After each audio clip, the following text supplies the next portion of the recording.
ಇನ್ನು ಕರ್ಕಾಟಕ ರಾಶಿಯವರಿಗೆ ನೋಡಿದಾಗ ಜಲತತ್ವ ರಾಶಿಯಲ್ಲಿ ರಾಶಾಧಿಪತಿಯು ಗ್ರಹಣಕ್ಕೀಡಾಗಿರೋದ್ರಿಂದ ನೋಡಿ, ನಿಮಗೆ ಕರ್ಕಾಟಕ ರಾಶಿಯವರು ತಿಳ್ಕೊಂಬಿಡಿ, ನಿಮ್ಮ ರಾಶಾಧಿಪತಿ ಚಂದ್ರಗ್ರಹ ಏನಾಗಿದೆ, ಚಂದ್ರಗ್ರಹ ಗ್ರಹಣ ಆಗ್ತಾ ಇದೆ. ಚಂದ್ರಗ್ರಹ ನಿಮ್ಮ ರಾಶಾಧಿಪತಿ ಮೇಲೇನೆ ಗ್ರಹಣ ಆಗ್ತಾ ಇರುವಂಥದ್ದು ಕರ್ಕಾಟಕ ರಾಶಿಯವರಿಗೆ. ಇದರಿಂದ ಏನಾಗುತ್ತೆ, ಅಷ್ಟಮ ಸ್ಥಾನದಲ್ಲಿ ರಾಹು ಚಂದ್ರ ಸಂಯೋಗದ, ಅದರಲ್ಲೂ ಕೂಡ ಅಷ್ಟಮ ಸ್ಥಾನದಲ್ಲಿ ಜಲತತ್ವ ರಾಶದಿಂದ ಇರೋದ್ರಿಂದ ನೀವೇನು ಮಾಡಬೇಕು, ಜಲದಿಂದ ಹಾಗೂ ವಿದ್ಯುತ್ತಿಂದ ಗಂಡಾಂತರಗಳು ಅಂತ ಹೇಳ್ತಾ ಇದೆ ನೋಡ್ಕೊಳ್ಬೇಕು.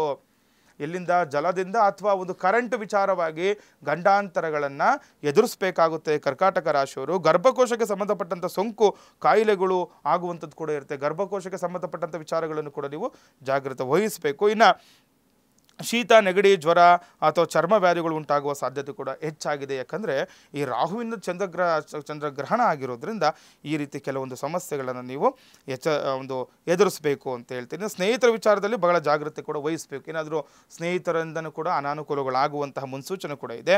ದ್ವಿತೀಯ ಸ್ಥಾನದಲ್ಲಿ ಕೇತು ಬುಧ ರವಿ ಸಂಯೋಗದಿಂದ ಹಾಗೂ ಷಷ್ಠಮಾಧಿಪತಿಯ ಕುಜನ ಮೇಲೆ ದೃಷ್ಟಿ ಬೀಳುವುದರಿಂದ ಬಿಸ್ನೆಸ್ ವ್ಯವಹಾರದಲ್ಲಿ ತೊಂದರೆ ಹಾಗೂ ಖರ್ಚುಗಳು ಹೆಚ್ಚಾಗುತ್ತೆ ಅಂತ ಹೇಳ್ತಾ ಇದ್ದೀನಿ. ನೋಡಿ, ತುಂಬ ಅವಶ್ಯಕವಾಗಿ ತಿಳ್ಕೊಳ್ಬೇಕು.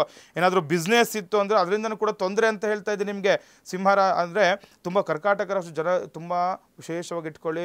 ಬಿಸ್ನೆಸ್ ಏನಾದರೂ ಇಟ್ಕೊಂಡಿದ್ರೆ ಕಷ್ಟದ ವಾತಾವರಣ ಅಂತ ಹೇಳ್ತಾ ಇದೆ. ಬಿಸ್ನೆಸ್ಲಿ ಕೂಡ ನಿಮಗೆ ತೊಂದರೆಗಳು ಆಗುವಂಥದ್ದಾಗುತ್ತೆ ಕರ್ಕಾಟಕ ರಾಶಿಯವರಿಗೆ.